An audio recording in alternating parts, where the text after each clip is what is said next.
Start in downward facing dog, Ardha Mukha Svanasa.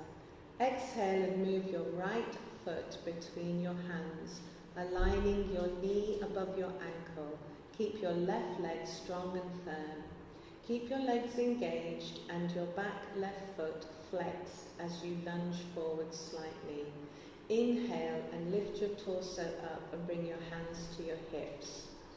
Press down with your left foot and pull it back against the resistance of the floor as you pull from the right foot to square your hips. Widen your pelvic floor by bringing your sitting bones back and apart, and then scoop your tailbone down, drawing your low belly in and up.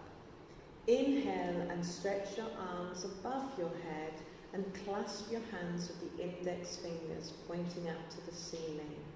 Exhale and root from the low belly down through the feet, and inhale and extend from the low belly up through to the hands. Lengthen your neck and press the head back to curl your shoulder blades more into your back into a bend.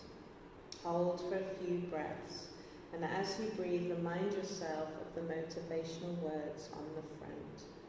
To release, step forwards with the left foot, bringing the feet together. Inhale and release the arms. And repeat to the other side.